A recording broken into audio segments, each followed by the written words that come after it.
On this episode, Of all the chaos I'd curated since the breakup, today I'd been the most reckless, and it still wasn't enough to avoid everything I'd been hiding from. I think you have to hit rock bottom sometimes before you can start your upward trajectory. Everyone needs to have a fucked up relationship in their early 20s. You have to learn from it. You can't just be like, oh, cringe again. today, David shares a story that's more recent than any of the others. Yeah, more recent and part of how I ended up in Amsterdam. And then we have a guest panel to offer some of their perspective. Yeah, we're going to talk about personal growth through dealing with pain and personal growth from being a pain. Well, let's get into it. All right. This story is called Fools Jump In.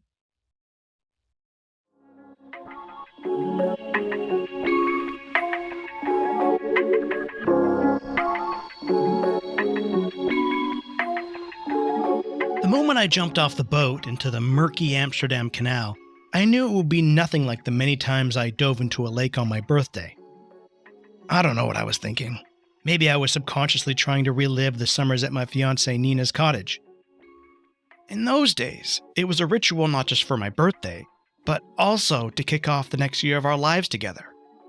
We'd then boat around the lake, make campfires, cook together, and when it rained, cozy up to the TV. Of the few channels we picked up from the city, Pride Week coverage offered a lively contrast to our serene lake view. Coincidentally, my birthday always falls somewhere during Pride, and it was no different here in Amsterdam. Except now, unlike those 8 years with Nina, this birthday felt like I had jumped into a different timeline of my life. In this reality, I was lost and alone in a foreign city. This year, instead of peacefully watching Pride on TV, I was in the celebrations, on a canal parade boat. That is, until I decided to jump off the boat to impress a different girl.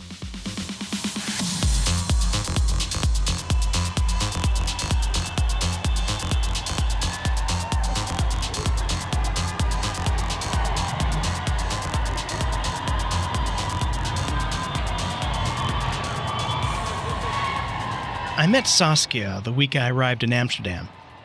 She was my unofficial tour guide, showing me around and ultimately inviting me on a pride parade boat she was organizing. Not one to miss a party, the following Saturday I was in line at the dock, surrounded by a colorful crew, including Saskia, who was wearing a rainbow-striped bikini and a feather boa as a skirt.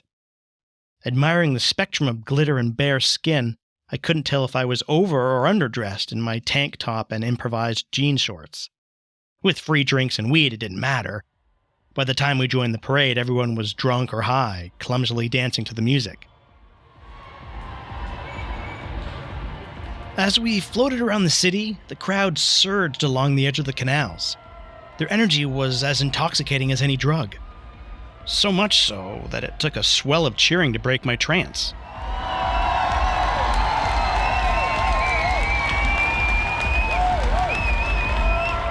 I looked around, and then I saw who the cheering was directed at. Saskia and a bunch of her friends were now topless. She caught my surprised look and motioned for me to join her. But instead, as if to one-up her carefree display, I handed her my phone, keys, wallet, and shoes, and then foolishly jumped off the moving boat into the canal. Suddenly, the music, the crowd, the cheering, everything was drowned out. Everything except my thoughts. I ended the engagement with Nina on the premise that we needed to find ourselves. At the time, I couldn't have imagined what that meant for her. It would be months before I'd even begin to question my role in our failed relationship. And by then, I'd started my own jilted journey of self-discovery across dating sites, in bottles of Tanqueray, and now the Amsterdam canals. Someone once told me that everyone needs to have a fucked up relationship in their early 20s. For many, it helps them form boundaries and defines what they value in a partner. But for me, it was how I learned that some lines should never be crossed. A man in a fishnet tank top dredged me out of the water and onto the crowded road that lined the canal. I thought it would have been easy to jump back to the boat. But by the time I remembered that plan, I'd lost sight of it. So, thinking the boat would have to return at some point, my new plan was to make my way through the crowds, back along the parade route to the dock where we first got on the boat. Shuffling around the minefield of sharp garbage littering the cobblestone, I knew I wouldn't make it far without shoes. So I stopped at a convenience store with a rack of flip-flops. Not surprisingly, without a wallet, or money, or anything, the store owner just asked me to leave. But then, on the stoop next door, another shop owner called out to me. "I have old shoes, let's see if they fit," he said, inviting me into his store. The sign in his window read, "The last hologram shop in Europe." Inside, the gentleman, who introduced himself as Paul, invited me to look around while he rifled around under a desk in a small back office. In the main room, the black walls were covered with countless photos. But from where I was standing, each just looked like a shimmering red and green blur. As I moved closer, though, a photorealistic hologram of a nude model materialized from the flat gradient haze. Then, moving around, shifting my perspective, she came to life, playfully tossing her hair and winking at me. And normally, I'd be enchanted by these pinup model performances. But today, they seemed frivolous as I felt ridiculous. "Ah, I have them," Paul called out. "They are a little dirty, but I think they will fit."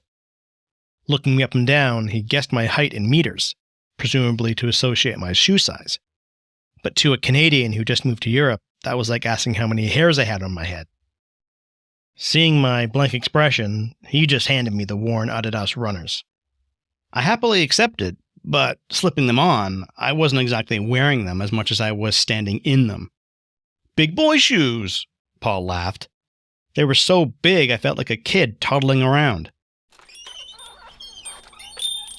Paul then shifted his attention to a customer that entered the store. Not being a customer myself and with a boat to find, I felt like I should be on my way. I thanked him and awkwardly stepped onto the street. I needed to clench my toes so the shoes wouldn't fall off after each shallow step, but I was on my way again. I blended in with the intoxicated crowd for the next hour or so before I heard someone call my name. "Hey, David!" One of my new coworkers and some of his friends pulled up beside me on their bikes. We'd been introduced at after-work drinks the night before. It was all very casual, but I was still trying to make a good impression. I had to work with these people after all. But now, here they were, seeing me in all my glory. "Hey, bro, how's it going? You, look a little rough." I was embarrassed to divulge the details of my day so far, but maybe they could help. "I'm actually lost. Do you know where the parade starts?" He didn't, but he offered me a beer and a ride on the back of his bike.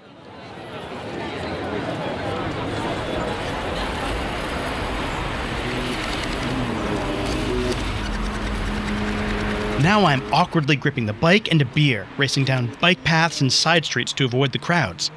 And I'm straddling the unforgiving metal bars above the back tire, my manhood wedging deeper into my groin with every bump.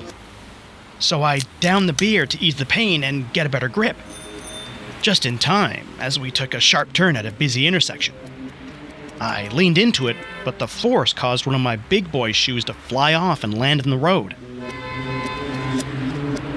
So then I quickly got my coworker to stop. But unaware of what happened, the rest of his group just kept going. And I didn't want to draw any more attention to myself, so I just told him to catch up with his friends. Now I'm farther from my goal than I'd been all day. I was nowhere near the canals, the parade, or the parties. And without the camouflage of the carefree partiers, it was impossible to ignore the sobering reality that was closing in on me. And to top it off, when I looked back to where my shoe had landed, it was gone. Now I was hobbling around, looking in every direction, wearing one oversized shoe. What the hell was I doing?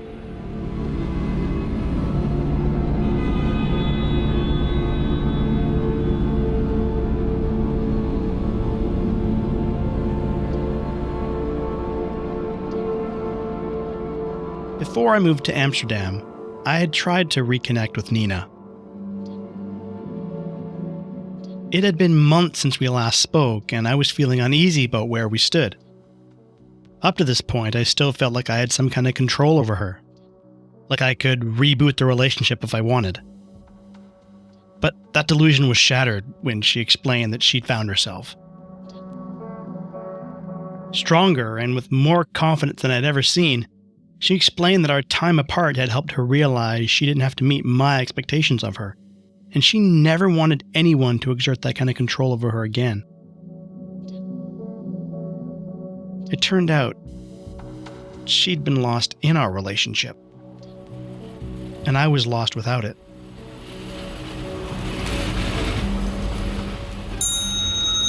"Meneer, sir!" A tall policewoman on a bike screeched to a stop in front of me. With a look of derision, she said, "Sir, is this your shoe?" Yes, thank you."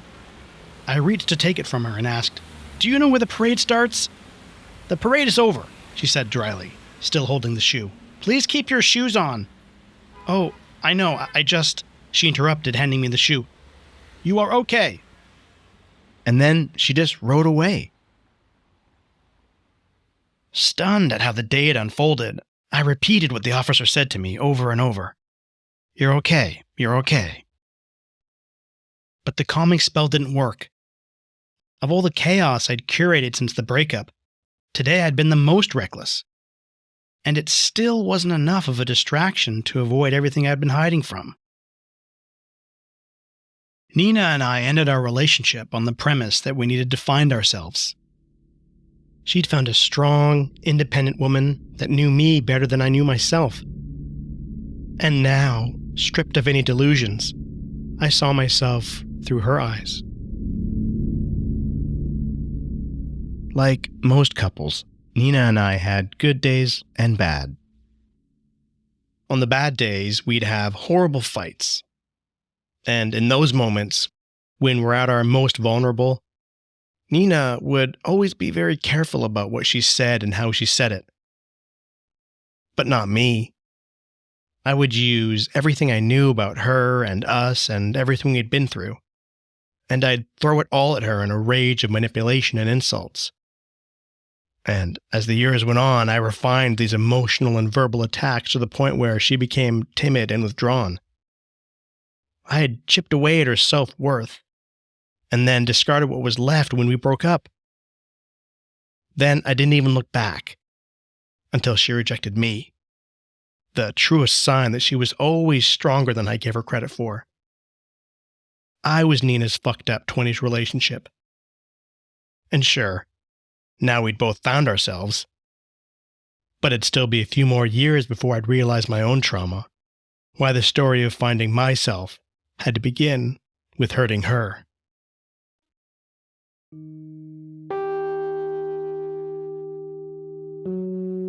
I eventually found Saskia. She was at her house, sitting on her stoop, fully clothed again. "What the hell were you thinking?" she snapped, then stood up and shoved me with the bag of my stuff. I avoided her gaze while I put everything back in my pockets. When I finally looked up, she calmly said, "I was worried about you. I went to your house. Where have you been?" "I got lost," I began. Then we sat down while I put on my actual shoes. Saskia furrowed her brow, noticing the oversized spare Paul gave me. "Whose shoes are those?" she asked with a chuckle. Long story. Then I told her about my day since the boat.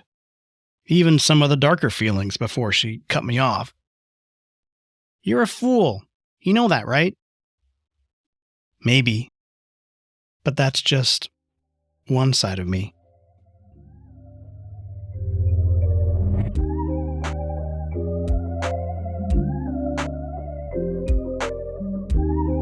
David, I really like your journey in this one. I even like how it wraps up. But the last line right at the end, that's just one side of me, I was a little unresolved with that one. I was trying to capture the moment when you realize things need to change, as opposed to the change itself. You've grown some awareness of a part of yourself that you might want to change in the future. Yeah. And It often takes many times before that awareness translates to actual change. So, should we get a few other perspectives with our panel? Yeah, let's cue it up. So today we're sitting with a thoughtful group that's all too familiar with rocky relationships.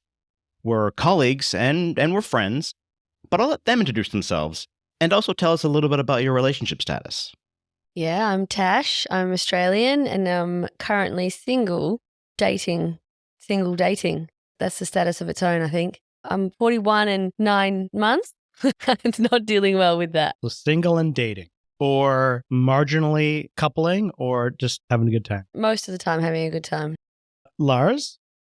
I'm a 27-year-old man living together in a small little house, happily with my partner. My partner is non-binary. They identify as they, them. They were assigned female at birth, but they don't really feel like they fit into that category. They, them. Got it. Yes. And I'm between that and man, masculine. I feel more masculine than I feel feminine. But what society defines femininity and masculinity, I feel more in touch with a feminine side. And then Megan, of course. I am 37 years old and I'm in a committed relationship. That's me. So to get us started, I wanted to ask about that cringy feeling you get when you remember or get a flash of something you did or said years ago, that you're not proud of, that visceral reaction to your past self. Yeah. One moment in particular, when I think major cringe in a long-term relationship where my partner told me something very important to him that had happened a very long time ago.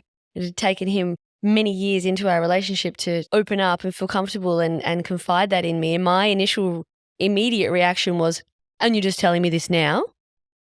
Not particularly supportive, perhaps, or encouraging. And he immediately fired back, well, I'm probably not going to tell you anything else if that's your reaction. And there was a lot of reflection after that. This was like, I think a key turning point in our relationship. And I totally ruined it. And, on reflection, major cringe, major learning, wasn't about me that moment. Surprise, surprise. And I feel like the older I get, the less I cringe maybe, which I think is not such a bad thing because having a little bit of a filter sometimes before I say or do things, I think is helpful. Yeah, I think there's a balance between you having less cringe for that same thing again and cringing about the same behavior. So are you saying that because you give them more attention, they keep coming back? I think it's more how we appreciate those moments. Do we ignore them or do we embrace them? Sometimes they can be incredibly painful, especially when we're not ready to handle them. That's when we cringe. But when you are ready, that cringe can lead to growth. You can go from the shame or embarrassment emotion of, how can I do or say that? Almost like you're reliving it, to seeing it from a distance. The emotion is dulled. You have more bandwidth to be curious. Why did I say that? Why did I do that? What's changed in me to recognize why I feel those emotions now as opposed to when it originally happened? Yeah. I used to push those feelings away. I used to think as I grew up, I can't wait not to have those. Like one day I'd never have to have that feeling again. But then wouldn't that mean that we've stopped growing, we've stopped learning if we stop being cringy about ourselves in the past? Yeah. Part of the benefit of the cringe is that you have to learn from it. You can't just be like, oh, cringe again. Yeah. So the main topic for our chat stems from the story that you all just heard. Specifically, in growing or learning about ourselves, we sometimes hurt others. I think we usually hear about the flip side from being hurt, even though I think many people experience both. But whichever the case, it's been well documented that these struggles often are a product of past trauma and or trying to heal, strangely enough, by reliving that trauma in some form. For example, in the next episode, I interview my parents about their divorce 35 years ago.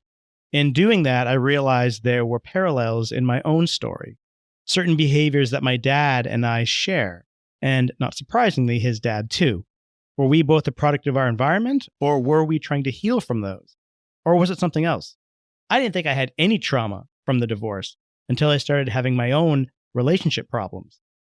Anyway, you all know those behaviors I'm talking about from the story, so I won't rehash it. I'm curious about yours. Can you speak to how your past experiences influenced your past or current relationships? Or can you share a moment when you realized you were repeating a harmful pattern in a relationship? How did you address that? or are you still dealing with it? I had a realization only this year that I was never really safe to set or share my feelings or set a boundary. It would sometimes be met with catastrophized language around being more of a character attack. I'll give an example. So it might be like, oh, I really appreciate what you're saying, but can we talk about it at another time? And it would be met with, oh, you don't want me here. Oh, you don't love me, or you're being selfish, or things like that. This really impacted my communication 100%. And still to this day, I really struggle to share my feelings before they're at like 90 or 100%. So I think some people will tell others when they're at like 30%, like, I'm tired. But I will get to 90% and it'll be like, you have crossed a line. And the other person's like, what are you even talking about? If I may say, being present at a time when we were all together and you guys were having some disagreements. Is that what we call it? My practice at relationship therapy, I could see, there was such a gap in your where you got quite upset and quite frustrated and tried to go away. You were like, no, I still just want to bring this back together. And that, I think, as traumatic as the experience was for me, I grew up in a family that doesn't love communicating. There's not a lot that gets discussed. Feelings and what's going on is not common. And I took that behavior into my relationships, including expressing my needs and how I was feeling in the relationship. And I think that contributed to the affair that I ended up having, which took a long time to recover from mentally and emotionally, and was a very big lesson in needing to communicate. And that's from your parents not communicating their feelings. I think partly, but I think, even as a household, if there was unrest or if there was, them not communicating with each other, but also not communicating with us, just communication in general, how people were doing wasn't role modeled. And I think one of my biggest regrets is, I'm sure if I'd been able to communicate, we probably would have been able to do some things, change some things to the relationship, which would have saved it. And now my, I think, biggest concern is I still haven't learned how to do that. And I'm taking that problem, behavior, pattern with me wherever I go. Do you think it would have lasted even if you could have worked out those problems? Do you think that he wasn't your forever person anyway? I don't know that anyone's a forever person. I think it certainly made me reflect a lot on, at the beginning of the relationship, there were things I could see that I was doing. I was losing myself because I wasn't communicating and it didn't feel natural. And I think now I'm at least more aware of, when starting a new relationship, not to repeat that, because that's where it sort of starts and snowballs from. But I think there's still a long way to go. But I think there was a lot that was good and there was a lot that got thrown away and wasted. And I think there was a lot of potential that I would have liked to have gone on that journey with him. One of your friends is going through what you were going through back then. What advice would you give them now? Yeah, I mean, I personally think, there's kind of like three entities in any relationship. There's you, there's the other person, and there's what you're creating together. Yeah. And unless you're bringing your best self to it, you can't really contribute much more. So I think it's a little bit of, going back to your center and what's at your core before you can reinvest more into what's lost in the relationship. I read a really nice post the other day that was saying, be really mindful when winning an argument that you are destroying the reality of your loved one, because both of you have a reality that you are right and you're basically shattering the other person's reality. So try and keep that in mind if you're having an argument. I like that. Yeah, I like that a lot too. Lars, it looked like you wanted to say something. When we do have an argument with my partner, I want to resolve it quick, but I feel way too heated. I have a million arguments, I feel misunderstood, and all those kind of thoughts that go with it.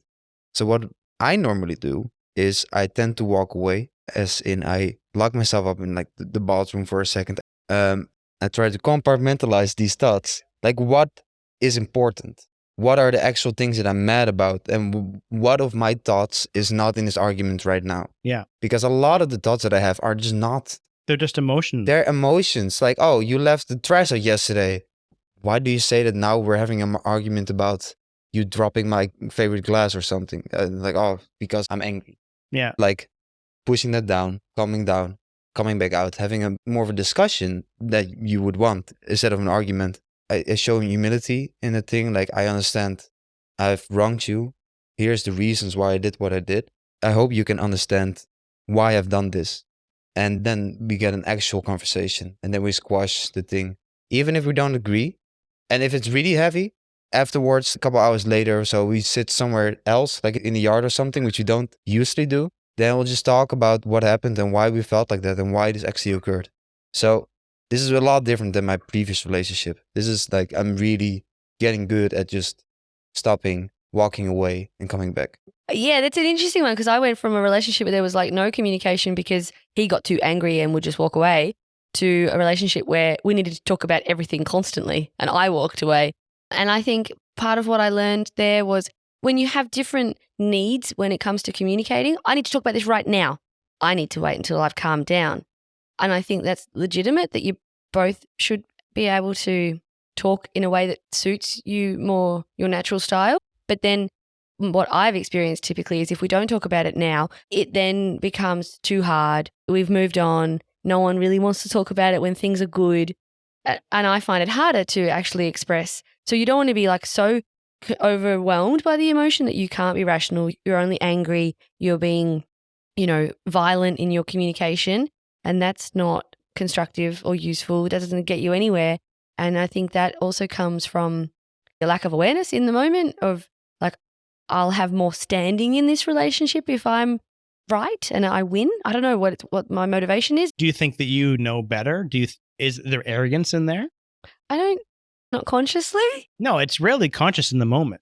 I'm sure it's not a case of me being right, therefore they're wrong. But I think I have a lot of courage in my convictions. And if I've set my mind to something, I'm probably difficult to persuade. But I think I'm also very logical, and I listen to reason if it's there. What about the rebound phase, or the inevitable chaos we often throw ourselves into after a breakup? I'm curious about the value of this sometimes reckless behavior in your growth and in growing and recovering. Like, we know it can feel good at times, but it's not really a Band-Aid, right? Because you're not really healing under it. Or are you? I mean, I wasn't. So I don't know. I don't know if this is reckless behavior, but at some point in my dating history, I had been hurt by one too many a guy, and I decided I'm going to treat them like they treat me. And I dated multiple guys, not telling them about the other one. But in the end, I was still angry inside. Like, I wasn't really being true to myself, and I was just also being reckless with other people. So it's not something you'd recommend to do? No, I think you can always be transparent and still get what you want. I think I had some newfound sense of freedom that I could do whatever I wanted with whoever I wanted, whenever I wanted, and I was going to make the absolute most of that, which definitely ended up in some habits and some energy that I expended in the wrong places with the wrong people that definitely didn't serve me and were not a path to self-improvement and self-love. So I think, yeah, definitely it went backwards. Do you think you're still going backwards? Or do you think that you're delayed now? Or would you have... Because sometimes it's like you got to go through it, right? I mean, you do the best you can with what you know at the time, and you can't change that. Hindsight's a wonderful thing, but I'm where I am now, and I've learnt a lot from that, and I will never repeat a lot of that. Like, I think you have to hit rock bottom sometimes before you can start your upward trajectory. Yeah. Okay, interesting. Okay, if personal growth and self-discovery are part of long-term relationships, should we accept that growing together sometimes means growing apart? I think it would be very difficult when you're going through some profound personal change to not hurt somebody. Because I think you build a relationship, and a relationship has some expectations around how you're going to act with one another. And if that changes at odds with those expectations, I guess at some point that's probably one of the reasons why relationships do end. Because one of you or both of you have chosen your personal growth over your relationship growth. I think the reality is, if someone's going through something that they're figuring out, it's like, work in progress, and you're the bystander, I think it's 99% more likely that they're going to get hurt on the way. Oh, yeah. Okay. Lars, this one is for you. How has the fluidity of your gender identity influenced your perspective on relationships and personal growth? I'm very happy that my partner is non-binary and in that way gender fluid. But I never had the moment or the time that I actually looked at myself like that. They gave me the space to think about that actually for me. They gave me the space to actually look at myself. And then I realized it. So it hasn't really come up in like previous relationships, only with this one. And they actually helped me find that out about myself. Nice. All right. So, in light of the emotional complexity and potential for harm in serious relationships, do you think maybe it's not about being happily ever after? Maybe, like everything, it's about the struggle. It's work, but enjoy the good times when they come. Enjoy the journey. Yeah. Enjoy the journey, yeah. No, my grandparents, they're both deceased, but I know that my grandmother was not really happy in the relationship with my grandfather. Mhm. But, you don't break apart from your husband. So that never really got anywhere. It just sucks. Mhm. And that's the Mhm. way it is. And also, like, you can't underestimate female financial independence Yeah. enables women to leave these days in some situations. Even, I mean, I've heard a lot in the Netherlands, both couples can't afford to split up because they can't afford to live independently. Mm. Even that now, I think, affects men maybe as much as women. Well, it is interesting. The chances of divorce, a woman leaving a man, go up by 50 to 60% if they're educated and have a salary over 100,000.